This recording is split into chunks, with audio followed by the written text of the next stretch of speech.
है बच्चों, तो स्वागत है physics academy by DP sir में। हम लोग क्लास 11 के एक टॉपिक को पढ़ चुके हैं, क्षैतिज वृत्त में गति। अब हम लोग को पढ़ना है कि जब वही पिंड ऊर्ध्ववृत्त में गति करता है तो उसका वेग, डोरी में तनाव बल क्या होते हैं। ठीक है, देखिए जब भी कोई पिंड किसी ऊर्ध्ववृत्त में गति करता है तो पहले मैं उसको लिख लेता हूं। किसी डोरी से बंधे पिंड की ऊर्ध्ववृत्त में गति।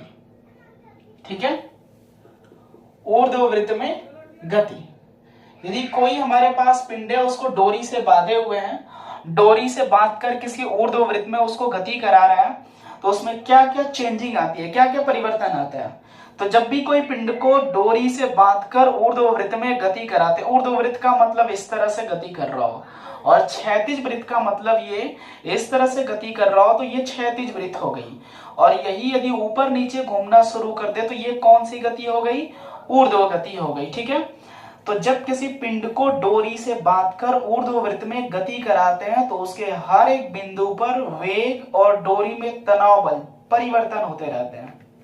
ठीक है, जो भी बिंदु लेंगे, चाहे ऊपर लेंगे चाहे नीचे लेंगे या किसी एंगल पर लेंगे, वहां पर वेग और डोरी में तनाव बल ये दोनों के दोनों परिवर्तन होते रहते हैं। अब उसके हर एक बिंदु पर परिवर्तन हो रहे हैं तो कौन से बिंदु पर कितना तनाव बल उत्पन्न हुआ है, कौन से बिंदु पर कितना वेग उत्पन्न हुआ है, इसको ज्ञात करने के लिए हम लोग यहाँ पर थोड़े से अलग मेथड को जानेंगे, किस तरह से हम उसको ज्ञात करते हैं। ठीक है, चलिए तो हम मान लेंगे हमारे पास जो है एक पिंड है और वो ऊर्ध्ववृत्त है, इस तरह से गति कर रहा है। ठीक है, ये इसका कौन सा पॉइंट है, सेंटर पॉइंट है। सेंटर का मतलब ये केंद्र हो गया। ठीक है, हम जानते हैं कि यदि डोरी की लंबाई एल होगी तो जो डोरी की लंबाई होगी वही इसका रेडियस भी होगा। ठीक है, और ये इसकी कौन सी स्थिति है, यहां पर ये साम्य स्थिति है। साम्य स्थिति का मतलब कौन सी स्थिति में है, विराम की स्थिति में। तो पिंड मान लेते हैं यहां पर है, और कौन सी स्थिति इसकी ये वाली है, साम्य स्थिति है। ये इसकी साम्य स्थिति है। ध्यान से देखेंगे, इसके मैं एक एक पार्ट को एक्सप्लेन कर दूंगा।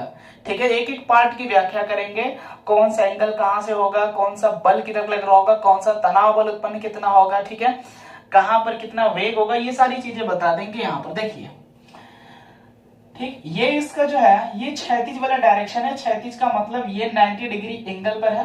डोरी की लंबाई यदि ये होगी तो यहां से यहां तक डोरी की लंबाई ये है, और ये भी डोरी की लंबाई कितनी होगी, ये होगी। तो मान लेंगे हमारे पास एक डोरी है और एल लंबाई की है, और उसे किस वृत्त में घुमाया जा रहा है, ऊर्ध्वाधर वृत्त में घुमाया जा रहा है।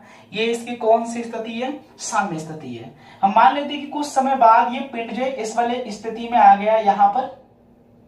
ठीक है, और जब ये इस वाली स्थिति में आया तो अपने साम्य स्थिति से कितना कोण ये चला गया है, थीटा कोण चला गया है। थीटा कोण का मतलब हमें नहीं पता है कि 30 अंश 20 अंश गया, तो हम उसको मान लेंगे कितने एंगल पर गया, वो थीटा एंगल पर गया। ठीक, अब इस पिंड का जो भार होगा इस वाले पॉइंट पर, ये कहाँ काम कर रहा होगा, नीचे की ओर, जिसको कितना लिखते हैं, mg। इस बिंदु को P ले लेते हैं, भार किधर का काम कर रहा है, नीचे की ओर। लेकिन जो डोरी में तनाव बल उत्पन्न होगा वो तनाव बल कहाँ काम कर रहा होगा, केंद्र की ओर। इस तनाव बल को बोलते अभिकेंद्र बल।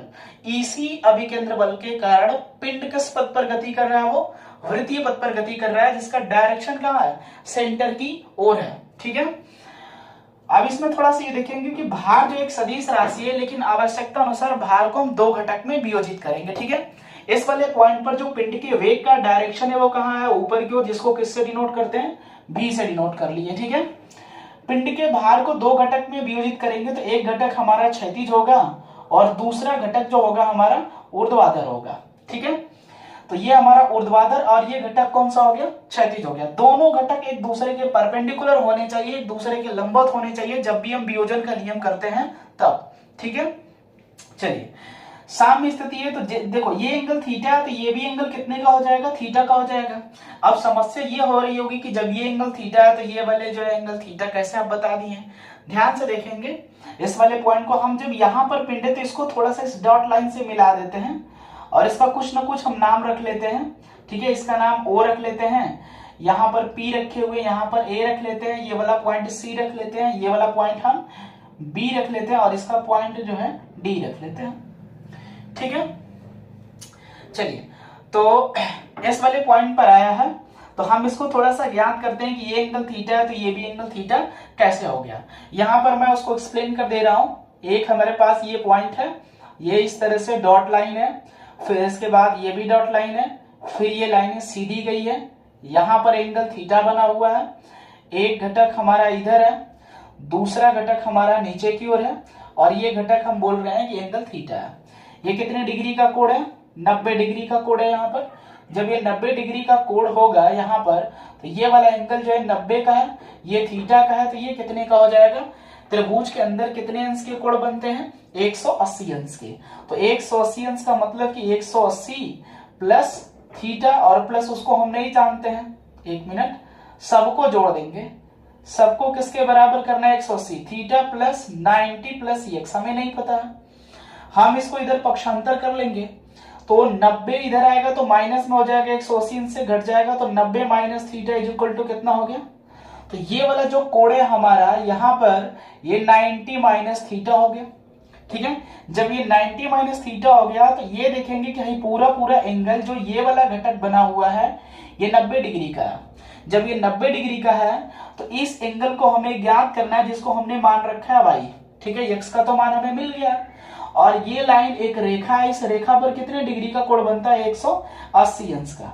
तो सारे एंगल को जोड़कर 180 अंश के बराबर कर देंगे, तो पहला एंगल हमारा 90 माइनस थीटा उस लाइन पर, दूसरा एंगल हमारा कितने डिग्री का है? 90 डिग्री का है, और तीसरा एंगल हमें y ज्ञात करना है। ठीक है, एक 90 और 90 जोड़ देंगे, कितना हो जाएगा? 180 माइनस थीटा प्लस y। ठीक है, किसके बराबर? 180 के। 180 और 180 कट गया, माइनस थीटा इधर चलाएगा प्लस, तो y इज इक्वल टू कितना हो गया? थीटा। मतलब ये एंगल थीटा, ये भी एंगल कितने का हो गया? थीटा का हो गया। अब हम ये जानते हैं कि जिस घटक के साथ कोण लगा होगा उसको हम कॉस लिखते हैं वियोजन के नियम में, और जिस घटक के साथ कोण नहीं लगा होगा उसको हम क्या लिख सकते हैं?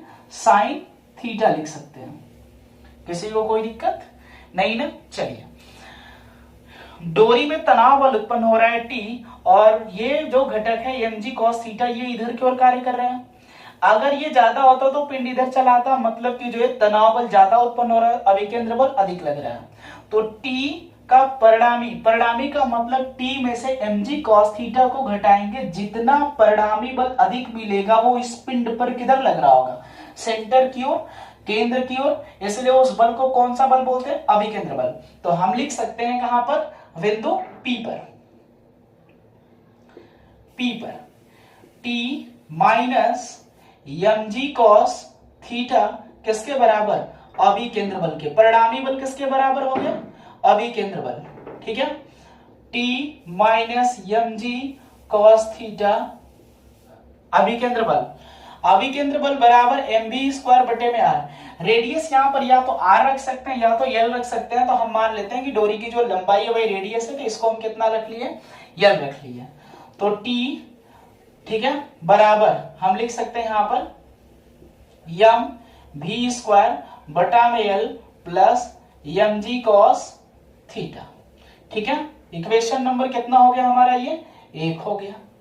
समीकरण नंबर 1 बना लिए कि T बराबर mv स्क्वायर बटा में l plus mg cos theta. अब जब किसी पिंड को डोरी से बांध कर घुमा रहे हैं, और डोरी से बांध कर उसे ऊर्ध्ववृत्त में इस तरह से घुमा रहे हैं, ये घुमाना शुरू कर दिए हम, तो पिंड जब इस अवस्था में है, मतलब बिंदु B की अवस्था में है, इस वाले पॉइंट की अवस्था में है, तो ये किस स्थिति में है? साम्य स्थिति में।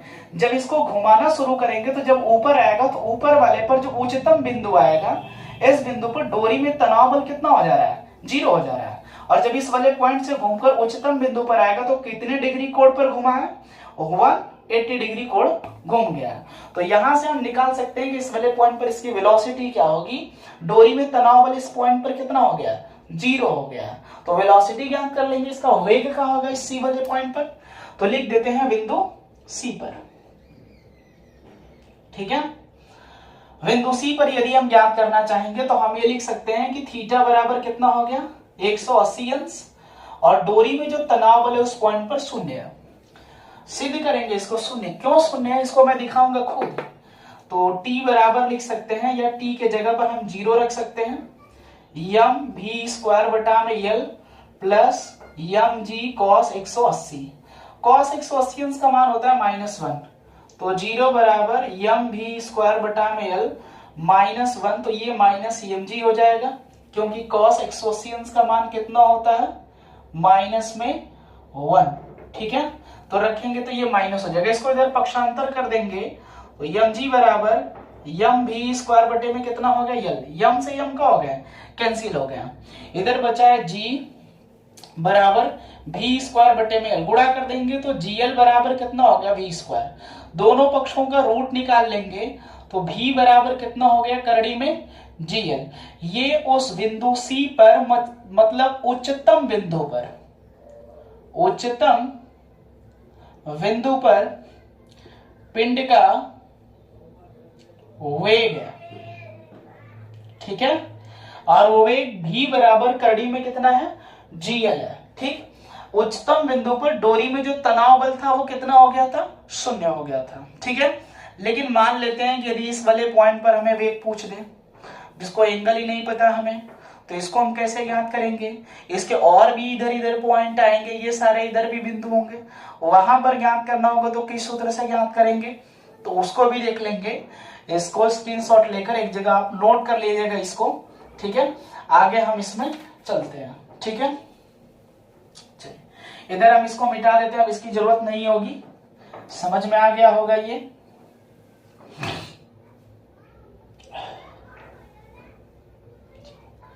देखिए जब बिंदु P से ये गति कर रहा होगा इस वाले पॉइंट पर, तो हम लोग एक त्रिभुज दिखाई दे रहा है हम लोग को यहां पर ODP में, ODP में आगे इसकी जरूरत हमें पड़ेगी, तो क्यों जरूरत पड़ेगी इसको पहले मैं निकाल लेता हूं। हमें क्या पता है, डोरी की लंबाई यहां से यहां तक कितनी यल है, और ये हमारा आधार है, हमें इस लंबाई को ज्ञात करना है OD को। तो आधार और कर्ण का रिलेशन लगाएंगे तो cos थीटा बराबर कितना होता है, आधार बटा में कर्ण, आधार हमारा कितना हो गया OD, कर्ण हमारा कितना हो गया OP, cos थीटा बराबर OP, अरे OD, ये OD है ऊपर। ठीक है, OD का मान हमको ज्ञात करना है, रख लिए, OP का मान दिया L, OD बराबर कितना हो गया L cos थीटा। ठीक है, तो ये लंबाई हमारी हो गई L cos थीटा। ठीक है, चलिए जब ये बिंदु और पिंड जो है इधर से गति कर रहा होगा, तो जब उच्चतम बिंदु पर जा रहा है तो इसकी वेलोसिटी कम हो जा रही है, वेलोसिटी धीरे धीरे घट रही है। अगर वेलोसिटी घटती नहीं तो इस वाले पॉइंट को ये पार कर जाता, कौन सा बिंदु पर, उच्चतम बिंदु पर। ठीक है, इसकी वेलोसिटी धीरे धीरे क्या हो जा रही है, कम हो जा रही है उच्चतम बिंदु पर। जब ये कम होगी तो इस समय जो इसकी काइनेटिक एनर्जी होगी वो घटेगी। ठीक है, तो हम लिख सकते हैं कि गतिज ऊर्जा में कमी, गतिज ऊर्जा में कमी। ठीक है, हाफ यम भी स्क्वायर माइनस हाफ यम भी सी स्क्वायर। अधिक वाले में से कम को घटा देंगे तो हमें गतिज ऊर्जा में कमी मिल जाएगी। जब गतिज ऊर्जा में कमी मिलेगी तो जब पिंड इस वाले पॉइंट से इस वाले पॉइंट पर गया होगा तो इसकी स्थितिज ऊर्जा जो होगी वो पहले से बढ़ गई होगी।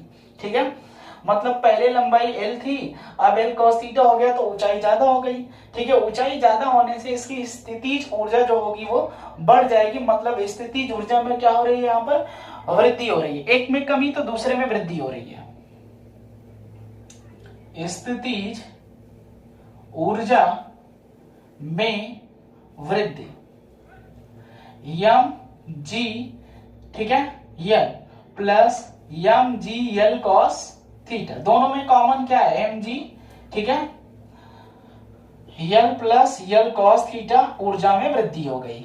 अब हम जानते हैं कि ऊर्जा संरक्षण का नियम ये कहता है कि ऊर्जा न तो नष्ट की जा सकती है न तो उत्पन्न की जा सकती है। ठीक है, तो ऊर्जा संरक्षण के नियम से जितना कमी हुआ है जितना वृद्धि हुआ है दोनों को इक्वल कर देंगे तो दोनों मान आपस में बराबर हो जाएंगे। ठीक है, तो हम लिख सकते हैं ऊर्जा संरक्षण के नियम से,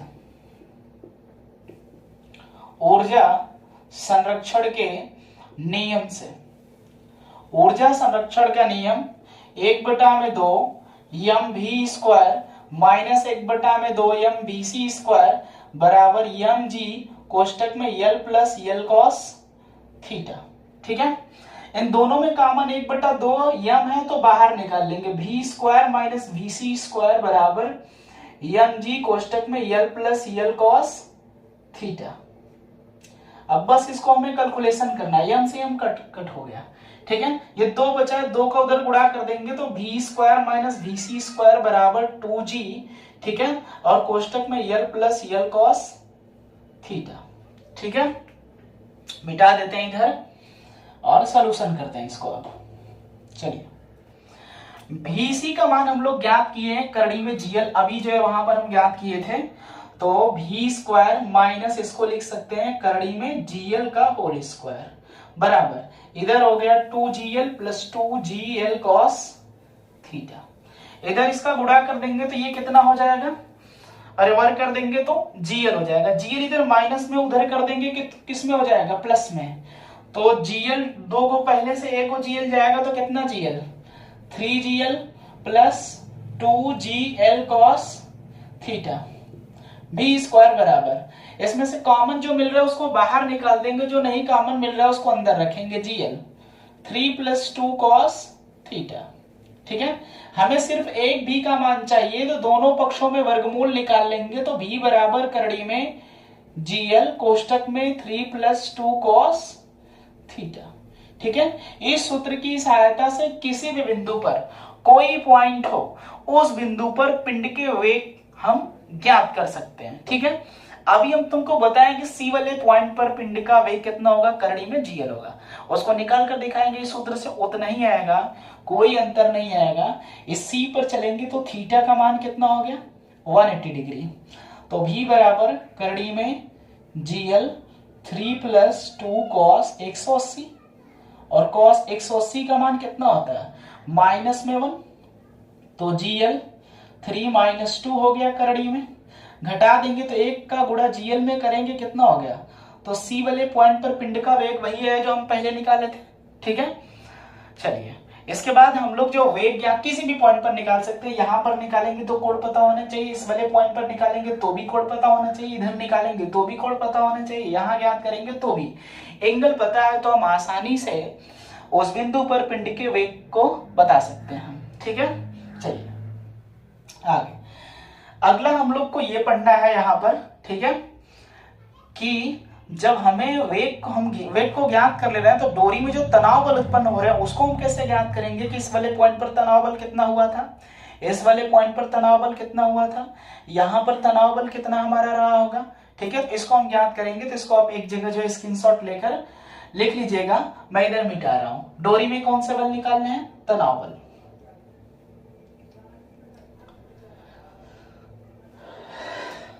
ठीक है, डोरी में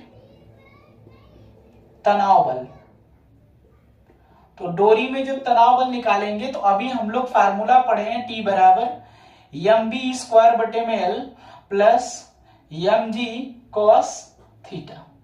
भी का मान हम यहां पर ज्ञात किए, यहां पर रख देंगे तो हमें डोरी में तनाव बल मिल जाएगा, एम भी के जगह पर करड़ी में GL 3 प्लस 2 कॉस थीटा, वर्ग कर देंगे यहां पर, बटा में कितना हो गया L plus m g cos theta, वर्ग करेंगे तो यम कोष्टक में GL 3 प्लस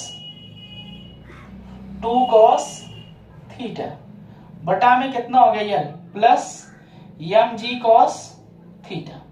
चलिए L से L को हम कैंसिल करा देते हैं, यहां से L खत्म हो गया ये, तो बचा हमारा G, तो गुणा कर देंगे तो T बराबर एम जी हो गया, 3 प्लस 2 कॉस थीटा हो गया, plus m g cos theta हो गया। ठीक है, T बराबर ये कितना हो गया 3mg plus 2mg cos theta plus mg cos theta पहले से है, दोनों को ऐड कर देंगे तो 3mg plus 2mg cos theta 1mg cos theta 3mg cos theta, दोनों में जो कॉमन है उसको बाहर निकालेंगे, 3mg बाहर हो गया, 1 प्लस कॉस थीटा। इस सूत्र की सहायता से हम डोरी में कौन से बल को ज्ञात कर सकते हैं, तनाव बल को।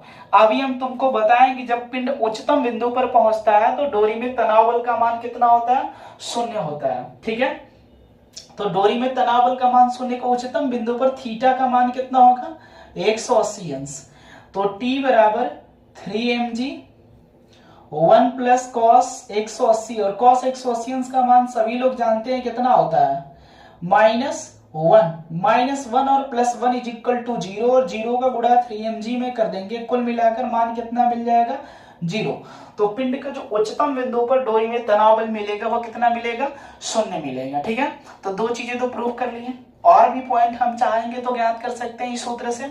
ठीक है, मान लीजिए कि हमें जो है इस वाले पॉइंट पर निकालना हो बी पर ए पर कि डोरी में तनाव बल और वेग क्या होगा। ठीक है, चलिए निकाल लेते हैं हम लोग। यहां पर इसको मैं मिटा देता हूं।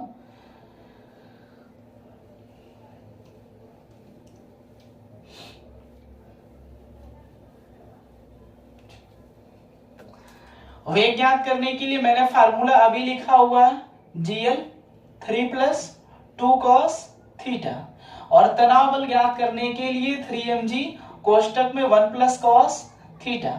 तो किसी भी बिंदु पर हम इससे निकाल सकते हैं। मान लेते हैं कि हमें बिंदु ए पर ज्ञात करना है। जब बिंदु ए पर ज्ञात करना है तो थीटा का मान कितना डिग्री 90 डिग्री। तो V बराबर करड़ी में GL 3 + 2 cos 90 और cos 90 अंश का मान होता है 0। तो GL 3 + 2 × 0, 2 में 0 का गुणा करेंगे 0 आएगा, 0 में 3 जोड़ेंगे 3 आएगा, 3 का गुणा कर देंगे कितना आ गया 3GL। इसको A लिख लेते हैं, B ऐसे डिनोट कर लेते हैं। इस वाले पॉइंट पर यदि हम तनाव बल ज्ञात करेंगे T बराबर 3mg 1 + cos कितना 90 अंश, cos 90 अंश का मान कितना होता है 0। 0 में 1 जोड़ेंगे 1 ही आएगा और गुणा कर देंगे कितना हो गया। तो बिंदु A पर जो डोरी में तनाव बल उत्पन्न होगा वो कितना होगा 3mg होगा। लेकिन यदि मान लेते हैं कि बिंदु B पर हम लोग तनाव बल निकालें, बिंदु B पर, ठीक है, तो V बराबर B पर हम निकालेंगे तो उस स्थिति में थीटा का मान अपने साम्य स्थिति के साथ कितनी डिग्री का कोण बनाएगा 0 डिग्री का कोण बनाएगा जब उसी पॉइंट पर हो। तो ये तो V बराबर करड़ी में GL 3 + 2 cos 0 अंश, cos 0 अंश का मान कितना होता है 1 का गुणा 2 में करेंगे कितना हो जाएगा 2 2 3 5। ठीक है, कितने GL हो गए 5 GL हो गए। ठीक है, डोरी में यदि तनाव बल निकालेंगे इस वाले पॉइंट पर B वाले पॉइंट पर तो 3mg कोष्टक में 1 + cos 0, cos 0 का मान 1 होता है और 1 में 1 जोड़ेंगे 2, 2 में 3 का गुणा करेंगे कितना हो गया 6mg। ठीक है, किसी को कोई दिक्कत, तो 6mg यहां पर मिल गया। यदि मान लो कि हमें इस वाले पॉइंट पर निकालना हो तो ये भी वही आएगा। ठीक है, बस अंतर की डायरेक्शन चेंज है इसका। यहाँ 270 रखेंगे, 90 180 और 270 270 डिग्री रखेंगे। तो हम ज्ञात किए हैं बिंदु C पर, अभी हम लोग ज्ञात किए हैं कि बिंदु C पर जो डोरी में तनाव वेग होगा वो करड़ी में कितना होगा GL, और डोरी में जो तनाव बल होगा वो कितना होगा 0 होगा।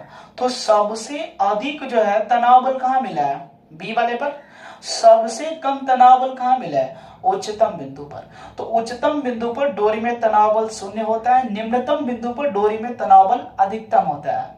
ठीक है, उच्चतम बिंदु पर जो वेलोसिटी है वो करड़ी में कितना मिली है GL, और निम्नतम बिंदु पर जो वेलोसिटी मिली है वो करड़ी में 5GL मिली है। तो सबसे अधिक वेलोसिटी कहां पर मिली है करड़ी में 5GL, कहां पर ये निम्नतम बिंदु पर। ठीक है, तो ये सारे उसके पॉइंट रहे हैं ऊर्ध्ववृत्त के। ऊर्ध्ववृत्त में पिंड की गति जो है समाप्त हो गई है। जहां भी आपको ज्ञात करना हो बस थीटा का मान आप ज्ञात करिए और उस सूत्र की सहायता से जो है किसी भी पॉइंट पर वेग और तनाव बल को ज्ञात कर सकते हैं। ठीक है, आई होप आपको समझ में आ गया होगा।